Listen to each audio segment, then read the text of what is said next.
Hello cricket station viewers எல்லாருக்கும் வணக்கம். நான் உங்க சஞ்சீவ் எங்களோட ரிச்சார்ஜ் இருக்காரு. நம்ம வீடியோ பார்க்குறவங்க எல்லாரும் மறக்காம நம்ம வீடியோக்கு லைக் பண்ணுங்க, சேனலுக்கு சப்ஸ்கிரைப் பண்ணுங்க. ரொம்ப முக்கியமாக வீடியோ கடைசி வரைக்கும் பாருங்க. இன்னைக்கு second day of the 5th test match India versus Australia.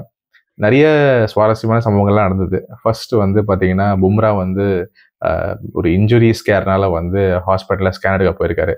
அவரோட ஆப்சன்ஸில் போலர்ஸ்லாம் எந்த அளவுக்கு நல்லா பண்ணியிருக்காங்க, ரிச்சர்ட் சொல்லுங்க கேட்போம்.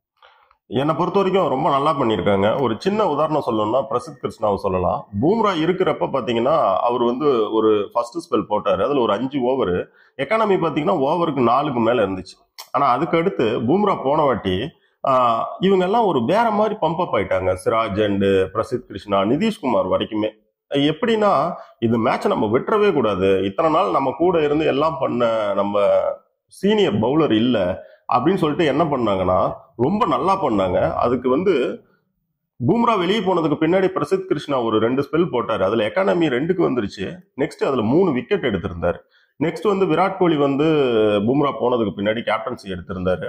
அதுவுமே நல்லா இருந்துச்சு. எப்படின்னா நிதிஷ்குமாருக்கு அவரோட ஸ்பீடுக்கு சில ஷார்ட் பால் டாக்டிக்ஸ் எல்லாம் கொடுத்து அதெல்லாம் கூட ஒர்க் அவுட் ஆச்சு.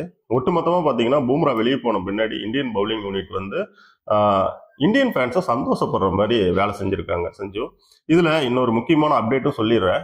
பூம்ராவுக்கு ஏற்கனவே ஒரு காயம் இருந்தா அதே முதுகு பகுதியில தான் மறுபடியும் வலி இருக்கிறதா ஃபீல் பண்ணியிருக்காரு. அதனாலதான் ஹாஸ்பிட்டல் ஸ்கேனுக்கு போயிருக்காங்க. ஸ்கேன் ரிப்போர்ட் இன்னைக்கு ஈவினிங் கொடுக்கப்படும் அப்படின்னு சொல்லியிருக்காங்க. அதை பொறுத்து தான் மேற்கொண்டு எல்லாமே முடிவாகும். அப்புறம் இன்னொரு முக்கியமான விஷயம், பூம்ரா ஹாஸ்பிட்டல்ல இருந்து திரும்பி வந்ததும் ஸ்டெப்ஸ் ஏறுறப்ப ரொம்ப ஃப்ரீயா கம்ஃபர்டபுளா ஏறி போனாரு, ஓடி போனாரு. ஸோ அதனால அவருக்கு பெரிய அளவுல எதுவும் இல்லை அப்படிங்கிற மாதிரி ஒரு நம்பிக்கையும் இருக்குது. ஸோ இந்தியன் ஃபேன்ஸுக்கு நம்ம முடிஞ்ச வரைக்கும் சில சந்தோஷமான விஷயங்களையே சொல்லலாம். கண்டிப்பா கண்டிப்பா. இன்ஃபேக்ட் நானும் பார்த்தேன் இன்னைக்கு. ஆக்சுவலி பார்த்தீங்கன்னா பிரசித் கிருஷ்ணா நேற்று கூட நம்ம பேசிட்டு இருந்தோம். அவருக்கு எதிர்பார்த்த அளவுக்கு பவுன்ஸ் இல்லை, சவுத் ஆப்பிரிக்காவில் ஆடும் போது அந்த மாதிரி நிறைய நம்ம பேசிட்டு இருந்தோம். எல்லாமே ஆக்சுவலி ஒரு நல்ல விதமாக தான் வந்திருக்கு. ஹெட்டுக்கு லைன் கொடுக்காம, ஸ்பேஸ் கொடுக்காம போலிங் போட்டதுல இருந்து, நிதிஷ்குமார் அந்த short of the length ball போட்டதுலேருந்து எல்லாமே நல்ல விதமாக அமைஞ்சிருக்கு. ஸோ போலிங் யூனிட்டை பாராட்டுறது ஒரு பக்கம் இருக்கட்டும், டாப் ஆர்டரோட பேட்டிங் பற்றி என்ன நினைக்கிறீங்க? எந்த விதத்தில் அவங்க திரும்ப லெட் டவுன் பண்ணியிருக்காங்களா, இல்லை பிச்சே இந்த மாதிரி? அவங்க கருத்து என்ன? எனக்கு பிச் விளையாட கஷ்டமா இருக்குதுங்கிறதுல எந்த மாற்று கருத்தும் இல்லை. அவங்க ஒரு முடிவோட வந்தாங்க. எப்படி வந்தாங்கன்னு பாத்தீங்கன்னா, இந்தியா ஃபர்ஸ்ட் இன்னிங்ஸ்ல ஒரு 80+ ஓவர்ல அடிச்ச ரன்னை ஆஸ்திரேலியா ஒரு 50+ ஓவர்ல அடிச்சாங்க. இந்த மாதிரி சில நேரங்கள்ல ரொம்ப கண்டிஷன் பேடா இருக்கிறப்ப நீங்க தற்காப்பு யுக்தி என்பதே தாக்குதல் தான். அதாவது உங்களோட தாக்குதல் யுக்தி தான் உங்களுடைய சிறந்த தற்காப்பு யுக்தி அப்படின்னு சொல்லப்படும் சில கண்டிஷன்ல. அப்ப ஏறி போறது நல்லது அப்படின்னு சொல்லிட்டு KL ராகுல் அண்ட் ஜெய்ஸ்வாலுமே ஒரு அக்ரஷன் மோடுக்குள்ளதான் வந்தாங்க. பட் அன்பார்ச்சுனேட் அது அவங்களுக்கு சக்சஸா போகல. இதுல பேசுறதுக்கு அவங்கள பத்தி பெருசா எதுவும் இல்ல. கில்ல பத்தி முதல்ல பேசணும். உங்களுக்கு ஒரு பையன் உள்ள வரான், வந்ததுமே அவங்களோட பிரைம் பவுலரை இறங்கி தலைக்கு மேல ஒரு 6 அடிக்கிறாரு ரிஷப் பண்ணிட்டு. அவர் அந்த ரோலை எடுத்த பின்னாடி நீங்க ஒரு சின்ன சப்போர்ட் பண்ணிருக்கலாம் அங்க நின்று. அது அப்படியே அதோட போற போக்குல எங்கேயாவது நீங்க இன்டென்ட் காட்டி ஒரு அக்ரஸிவா ரன்ஸ் போயிருந்தா பரவாயில்ல. நான் ரிஷப் பண்ணிட்டு அப்படியே அந்த கொதிப்புல இருக்கிறப்ப நானும் அதே மாதிரிதான் போவேன் அப்படின்னு கில் போனது. டெய்லி நம்ம ஏதாவது இவங்க மேல ஏதாவது சொல்றதுக்கு தகுந்த மாதிரி ஒவ்வொன்றும் செய்யறாங்க. அடுத்து விராட் கோலியோட அந்த அப்ரோச்சை பத்தி நான் பேசவே விரும்பல செஞ்சு. ஏன்னா அது டெய்லியும் பேசி பேசி சலுப்பாயிடுச்சு, அதை நம்ம விட்டுறலாம். ஆனா அதுக்கு பதிலாக நம்ம வியூவர்ஸ்க்கு ஒன்று சொல்லலாம்.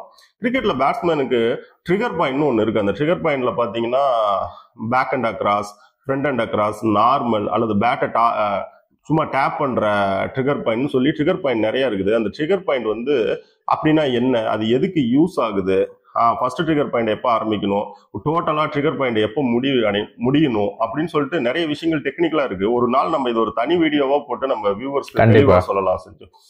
சோ நான் டாப் ஆடுறது ஒரு பேட்டிங் சரிவா பார்க்கல.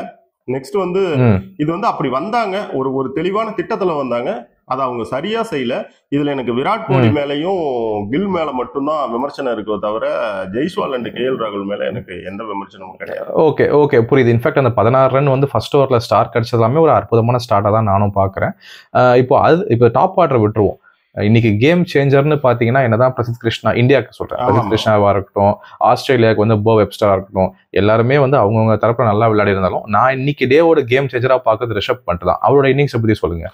ரிஷப் பண்ட் தான். அதாவது இன்னைக்கு நாம என்ன சொல்றோம், பொதுவாகவே நம்ம என்ன சொல்றோம் அப்படின்னு பாத்தீங்கன்னா, மேட்ச் சிச்சுவேஷன் அண்ட் கண்டிஷன், இந்த ரெண்டும் எப்படி இருக்கோ அதுக்கு தகுந்த மாதிரி விளையாடுறது தான் டெஸ்ட் கிரிக்கெட். இன்னைக்கு பொறுத்த வரைக்கும் உங்களுக்கு வந்து மேட்ச் சிச்சுவேஷன் அந்த கண்டிஷன் எல்லாம் சேர்ந்து உங்களை எப்படி அந்த புஷ் பண்ணுது, இந்தியா டீம் இருந்த நிலைமை வரைக்கும் உங்களை என்ன புஷ் பண்ணுதுன்னா, நீ போய் நின்று அவுட் ஆனாலும் ஒண்ணுதான், அடிச்சு அவுட் ஆனாலும் ஒண்ணுதான் அப்படின்னு சொல்லுது. புரியுதுங்களா? சோ அவர் வந்து இன்னைக்கு கையில் எடுத்த அந்த முடிவு வந்து தப்பு கிடையாது. அது வந்து ஒரு வேளை வந்து அங்க ஃபெயிலியர் ஆயிருந்தாலுமே ஒன்றும் நம்ம சொல்ல முடியாது. ஏன்னா அவர் வந்து ஒரு இன்னிங்ஸ் விளையாடி காமிச்சிருக்காரு. ஃபர்ஸ்ட் இன்னிங்ஸ் ஒரு 40 ரன்னுக்கு வந்து ஒரு 96 அண்ட் 98 பால்ஸ் நின்று விளையாடியும் காட்டியிருக்காரு, என்னால என்ன முடியும் அப்படின்னு காட்டியிருக்காரு. இது டீம் மேனேஜ்மெண்ட் வந்து சொன்ன ஒரு விஷயத்துக்கு தகுந்தபடி விளையாடி இருக்காங்க. ஏன்னா ரிஷப் பண்ட் மட்டும் கிடையாது, எல்லாருமே அந்த மூட்ல தான் வந்தாங்க. ஆனா அங்கங்க எங்க சரி பண்ணிக்கணுமோ அவங்க விராட் கோலி அண்ட் கில் சரி பண்ணிக்கல. இன்னைக்கு ஒரு 60 ரன் போற வரைக்கும் ரிஷப் பண்ட் பக்கம் அதிர்ஷ்டமும் இருந்துச்சு அப்படின்னு தான் சொல்லணும். எனக்கு அவர் இன்னைக்கு ஆடின இன்னிங்ஸ்ல எந்த விமர்சனமும் கிடையாது. ஆனா திரும்பவும் வந்து அவர் வந்து ஒரு ஸ்கூபுக்கு ஒன்று ரிவர்ஸ்ல போனார் பாத்தீங்களா? பார்த்தேன். நீங்களே யோசிங்க செஞ்சு. நான் மீண்டும் மீண்டும் சொல்றது என்னன்னா, உங்க ஷார்ட் செலெக்ஷன் தான், உங்களுடைய இன்டென்ட்லாம் எனக்கு பிரச்சனையே கிடையாது. நீங்க தான் வந்து நேராவும் ஸ்கொயர்லயும் அந்த அடி அடிக்கிறீங்களே, உங்களுக்கு எதுக்கு அந்த ஷாட்? தேவையே இல்லையே. புரியுதுங்களா நான் சொல்றது? கரெக்ட். அது வந்து நல்லாவும் ஆடுறவர் தான், ஆனாலும் அப்போ பேலன்ஸ் லூஸ் பண்றாரு, திடீர்னு எங்கேயாவது கேட்ச் போகவும் வாய்ப்பு இருக்கு. அந்த ஷார்ட் செலெக்ஷனை தான் நம்ம வந்து முதல்ல இருந்து கிரிட்டிசைஸ் பண்ணிட்டு இருக்கோம். கரெக்ட். அவர்கிட்ட அவர் வந்து அவரோட வெயிட்டான ஸ்ட்ராங்கான ஜோன்லயே ஆடினாலே இந்த 60 ரன் வந்துருது. புரியுதுங்களா? இவ்வளவுதான் அவர் மேல இருக்கிற நமக்கு. இன்னைக்கு கண்டிஷனுக்கு அவர் விளையாண்ட விதம் ரொம்ப சரிதான் சார். ஆமா ஆமா, பிரமாதமான இன்னிங்ஸ். நீங்க சொல்ற மாதிரி வந்து நம்ம வந்து அவர் ஷார்ட் செலெக்ஷன் மட்டும் தான் பார்க்கணும், மற்றபடி அவரோட கேம்லயும் அப்ரோச்லயும் நம்ம எந்த ஒரு மாற்றமும் நம்ம எதிர்பார்க்கல. பட் கடைசியா வந்து இப்போ நாளைக்கு மேட்ச் முடிஞ்சோன்ற மாதிரி தான் எனக்கு ஃபீல் ஆகுது. உங்க நாளைக்கு இந்தியா என்ன பண்ணணும்னு நீங்க என்ன நினைக்கிறீங்க? பொதுவாக வந்து பார்த்தீங்கன்னா சிட்னியில் ஒரு 200+ சேஸ் வந்து ஒரு கடைசி 10 டெஸ்ட்ல பார்த்தீங்கன்னா ஒரு 6 டெஸ்ட் வந்து 6-7 டெஸ்ட் பக்கம் தோத்து தான் இருக்கிறாங்க. ஓகேங்களா? 200+ மேலே சேஸ் பண்ணல, ஒரே ஒரு முறை தான் சேஸ் பண்ணியிருக்காங்க. மீதி வந்து ஒரு 2-3 முறை வந்து பார்த்தீங்கன்னா ட்ரா தான் ஆயிருக்கு. ஸோ அப்போ வந்து ஒரு 200+ ரன்ஸ் அப்படிங்கிறது வந்து அங்கே கஷ்டமாக தான் இருக்கு சிட்னியில். இப்போ வந்து நம்ம ஒரு 145 வந்து பார்த்தீங்கன்னா ஒரு லீட் இருக்கிறோம். இன்னும் ஒரு எங்கேயாவது இருந்து ஒரு 50-55 ரன்னு, ஒரு 200க்கு நம்ம அப்படி போனால் இதை வந்து ஒரு ஃபைட்டிங் டோட்டலாக நம்மளால மாற்ற முடியும். இதில் இன்னொரு முக்கியமான விஷயமும் இருக்கு. அது என்னன்னா, பொதுவாக சிட்னியோட 5வது நாளில் தான் அது முடியாமல் போச்சு. இன்னைக்கு சிட்னியோட 3வது நாளில் நீங்கள் அந்த 200 ரன்னை உங்களால் துரத்த முடியாதா அப்படின்னு ஒரு கொஸ்டின் வரலாம். ஆனா இது பிச்சே பாத்தீங்கன்னா 5வது நாளும் இல்ல 10வது நாளும் இல்ல, ஒரு வித்தியாசமான பிச்சா விளையாடுறதுக்கே கஷ்டமான ஒரு பிச்சா இருக்கு இது வந்து. சோ ஒரு 200 ரன்னுங்கிறது வந்து இங்க ஒரு ஃபைட் பண்றதுக்கும் ஒரு ஜெயிக்கிறதுக்கும் சான்ஸ் கொடுக்குற டோட்டலா இருக்கும். நெக்ஸ்ட் இது எல்லாத்தையும் எது முடிவு பண்ண போகுதுன்னா சஞ்சு, பூம்ராவோட ஸ்கேன் ரிப்போர்ட் இன்னைக்கு ஈவினிங் வருது. சோ வந்து பாத்தீங்கன்னு வச்சுக்கோங்களேன், அதுதான் இது சம்பந்தமா இருக்கிற எல்லா விஷயங்களையுமே முடிவு பண்ண போகுது. ஏன்னா நம்ம வந்து நிதிஷ்குமார் ரெட்டி மட்டுமே ஒரு தேர்ட் சீமரா வச்சு இந்த பிச்சில் ஒரு 200 ரன்னை டிஃபெண்ட் பண்ண முடியுங்கிறது எனக்கு வந்து கொஞ்சம் டவுட்டா இருக்கு. கண்டிப்பா நல்ல உண்மையான விஷயங்கள் தான் அது எல்லாமே. ஏன்னா வந்து நம்ம இப்போ கன்கஷன் சப்ஸ்டியூட் தள்ள அடிபட்டிருந்தா கூட வேற ஆளுக்கிட்ட நம்ம போகலாம், பட் இப்போ அதுவும் இதுக்கு ஒன்றும் பண்ண முடியாது. நீங்க சொல்ற மாதிரி இந்த சீரீஸ் ஃபுல்லாவே ஆஸ்திரேலியா எடுத்த டிசிஷன் எல்லாமே பார்த்தீங்கன்னா அவங்களுக்கு சாதகமா அவங்க நடத்தின வந்து எல்லா விஷயங்களும், அதாவது ஃபர்ஸ்ட் மேட்ச் வந்து அங்கே வச்சது, செகண்ட் டே நைட் வச்சது எல்லாமே வந்து பார்த்தீங்கன்னா அவங்களுக்கு வந்து எதிர்மாறாக தான் போயிருக்கு. இன்க்ளூடிங் இந்த சிட்னி பிச்சும் எனக்கு ஃபீல் ஆகுது. நாளைக்கு இந்தியாவுக்கு சாதகமாக டெஸ்ட் மேட்ச் போச்சுன்னா அது அவங்க தலையிலேயே மண்ணு மாதிரி போட்டுக்கிற மாதிரி தான் நான் ஃபீல் பண்றேன். ஸோ பட் நாளைக்கு டேஸ் பிளே என்ன நடக்குது, எப்படி இந்தியா பர்ஃபார்ம் பண்ண போறாங்க, பும்ரா ஆடுவாரா மாட்டாரா, இந்த மாதிரி பல கேள்விகளுக்கு நம்ம வந்து இதுல ஒரு விஷயம் மறந்துடக்கூடாது. சொல்லுங்க. ஒரு fast bowling master class Scott போலண்டுக்கு வந்து ஒரு சல்யூட். அவர் வந்து நம்ம தனியா கௌரவிச்சிடலாம். பயங்கரம் பண்றாரு. கண்டிப்பா அவர் நம்ம போலிங் மிஷின் நம்ம 1000 வாட்டி சொல்லியிருக்கோம்.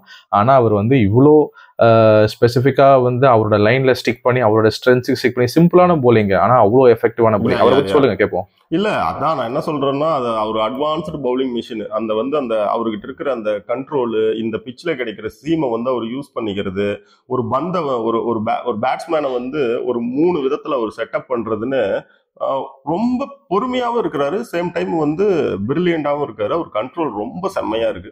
ஸ்காட் போலண்ட் வந்து அப்சல்யூட்லி இந்த ஒரு 3 டெஸ்டா அவர் தான் வந்து பூம்ராவுக்கு நிகரான ஒரு இம்பாக்ட் பிளேயர். கண்டிப்பா கம்மி மேட்ச் ஆடி இருக்காருன்றது தான் ஒரு சின்ன இஷ்யூவா இருக்கே தவிர ஆஸ்திரேலியாவுக்கு இம்பாக்ட்ஃபுல் பிளேயர்னா அவர் தான் நானும் பாக்குறேன். கரெக்டா? சரி, முடிச்சுக்கலாம் தெரிஞ்சு இது. ஷோர். Thank you viewers. நாளைக்கு வந்து என்ன நடக்க போகுது, யார் ஸ்டெப் அப் பண்றாங்க, பும்ரா ஆடுவாரா, இந்த மாதிரி பல கேள்விகள் இருக்கு. எப்படி பண்றதை நாளைக்கு பார்ப்போம். Thank you Richards. Thank you viewers.